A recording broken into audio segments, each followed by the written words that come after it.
Everyone, my name is dietitian Parul और आपका मेरे यूट्यूब चैनल आहार ज्ञानम में स्वागत है। आहार ज्ञानम एक ऐसा प्लेटफॉर्म जहां पर आपको आहार से संबंधित सभी जानकारी सही मिलेगी। तो आज बात करेंगे एक इम्पॉर्टेंट टॉपिक प्रोटीन की, या कह लीजिए प्रोटीन ऑब्सेशन की। ये प्रोटीन क्या है, क्यों ये इतना इम्पोर्टेंट है और क्यों हर कोई इस प्रोटीन के पीछे भाग रहा है, इसी की बात करना चाहता है, किसी और न्यूट्रिएंट की कोई ज्यादा बात नहीं करता है। तो इससे पहले हम ये समझते हैं कि प्रोटीन है क्या। प्रोटीन बेसिकली एक मैक्रो न्यूट्रिएंट है। हमारी स्किन, हमारे हेयर, हमारे नाखून सब प्रोटीन के बने हैं। हमारी हर एक सेल प्रोटीन की बनी है। प्रोटीन हमारी पूरी बॉडी की कंस्ट्रक्शन करता है। ये हमें इम्यूनिटी देता है, हमें इन्फेक्शन से बचाता है, हमें स्ट्रेंथ मिलती है। नो डाउट प्रोटीन एक इम्पॉर्टेंट न्यूट्रिएंट है, लेकिन फैट एंड कार्बोहाइड्रेट्स भी मैक्रो न्यूट्रिएंट है। लेकिन कोई ज्यादा फैट और कार्बोहाइड्रेट्स की बात नहीं करता, सब प्रोटीन की बात करते हैं और अदर न्यूट्रिएंट्स को और माइक्रो न्यूट्रिएंट्स को नेग्लेक्ट करते हैं। तो ये प्रोटीन की ऑब्सेशन इतनी ज़्यादा कैसे हो गई? इसमें नंबर 1 इम्पॉर्टेंट रोल है हमारी सोशल मीडिया का। सब इन्फ्लुएंसर्स सभी कोई प्रोटीन पर बात करते हैं, प्रोटीन की वीडियो बनाते हैं, एक दिन में 100 ग्राम प्रोटीन खाना चाहिए, ये सब हमें ये सोशल मीडिया ही बताता है। तो क्या हमारी एक्चुअल में प्रोटीन की ये रिक्वायरमेंट है? कुछ एडवर्टीजमेंट्स तो ऐसे हैं जो ये कहते हैं कि बच्चे का प्रोटीन अलग है, माता का प्रोटीन अलग है एंड पिता का प्रोटीन अलग है। जब भगवान ने इस इंसान की संरचना की, हमें बनाया, तो भगवान ने हमारे लिए खाना, दाल, चावल, सब्जी, रोटी सबके लिए एक जैसा बनाया। भगवान ने तो ऐसा नहीं किया कि फीमेल के लिए दाल चावल बनाए और मेल के लिए दूध और दूध से बनी चीजें बनाए, या बच्चे के लिए सिर्फ पल्सेस बनाए।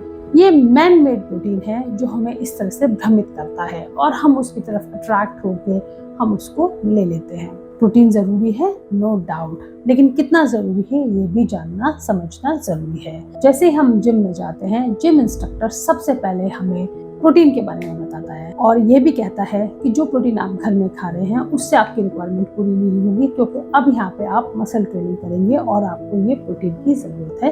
तो आपको वो एक डब्बा थमा देता है और आप खुशी खुशी उस डब्बे को लेके आते हैं, क्योंकि आप काफी हद तक उस प्रोटीन से इन्फ्लुएंस्ड हैं और आप प्रोटीन घर ले आते हैं।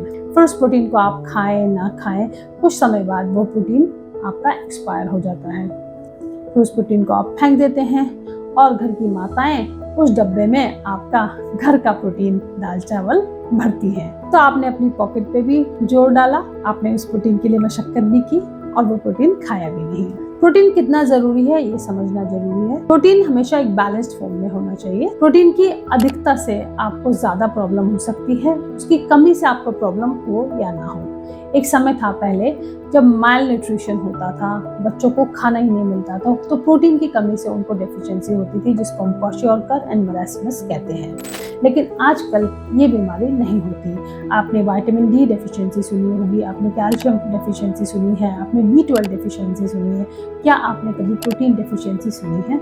क्योंकि जो हम प्रोटीन घर में खाते हैं, दूध, दही, छाछ, दाल, चावल, सब्जी, उससे हमारा वो प्रोटीन एक दिन का आराम से पूरा हो जाता है। हमें ओवरलोड करने की जरूरत नहीं है। हम कम खाएंगे तो हमें कोई दिक्कत नहीं होगी। अगर हमने प्रोटीन की अधिकता अपनी बॉडी में कर दी तो उसकी वजह से हमें कॉन्स्टिपेशन होगा तो हमें एसिडिटी, गैस, ब्लोटिंग की समस्या हमेशा बनी रहेगी। फर्दर हमें माइग्रेन होगा और हमें बहुत सारी समस्याओं का सामना करना पड़ेगा।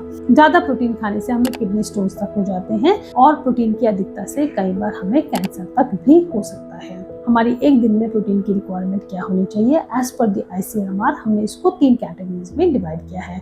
नंबर 1 एवरेज एस्टिमेटेड प्रोटीन, जो हमारा 0.6 ग्राम पर केजी बॉडी वेट है। नंबर 2 रिकमेंडेड डाइटरी अलाउंसेस, जो 0.8 ग्राम पर केजी बॉडी वेट है।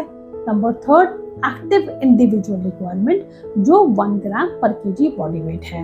आपकी एक्टिविटी के हिसाब से आपकी प्रोटीन की रिक्वायरमेंट सेट होती है। सपोज आप एक सेडेंटरी वर्कर हैं और सुबह 1-1.5 घंटा आप जिम में, मसल ट्रेनिंग में बिताते हैं, तो आपकी एक दिन की प्रोटीन की रिक्वायरमेंट 0.8 ग्राम पर केजी बॉडी वेट के हिसाब से ही है, जो आपको आराम से आपके घर के बने खाने, दूध, दही, छाछ, स्प्राउट्स, टोफू से आपकी आराम से पूरी हो सकती है। प्रोटीन की रिक्वायरमेंट से ज़्यादा इम्पॉर्टेंट है प्रोटीन का एब्जॉर्प्शन। अगर आपकी बॉडी में प्रोटीन का एब्जॉर्प्शन अच्छा है तो रिक्वायरमेंट पूरी हो ना हो उतनी मैटर नहीं करती है। प्रोटीन हमें 3 सोर्स से मिलता है।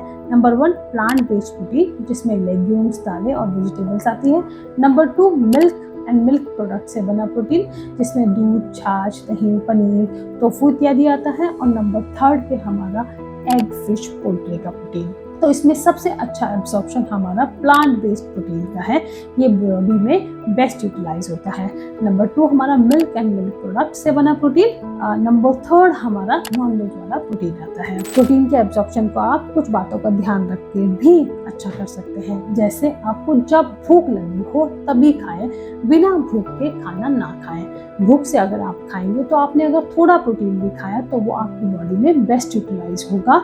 बिना भूख के अगर आप खाएंगे तो आप कितनी भी हाई क्वालिटी का प्रोटीन खा लें वो आपकी बॉडी में यूटिलाइज नहीं होगा, बॉडी उसको पचाने के लिए तैयार नहीं है, तो वो आपकी बॉडी में सड़ेगा और फर्दर आपको समस्या ही पैदा करेगा। इसके अलावा जब भी आप प्रोटीन खाएं उसके साथ चाय, कॉफ़ी या किसी तरह के अन्य बेवरेज, अल्कोहल का सेवन ना करें। तो इन सब छोटी छोटी बातों का ध्यान रख के आप अपने प्रोटीन के एब्जॉर्प्शन को बेहतर कर सकते हैं। आज की वीडियो में इतना ही। आशा करती हूँ आपको ये प्रोटीन का एब्जॉर्प्शन, प्रोटीन का ऑब्सेशन समझ में आया होगा। प्रोटीन हमारे लिए कितना ज़रूरी है ये समझ में आया होगा। मिलते हैं नेक्स्ट वीडियो में कुछ नए टॉपिक के साथ। Till then stay healthy.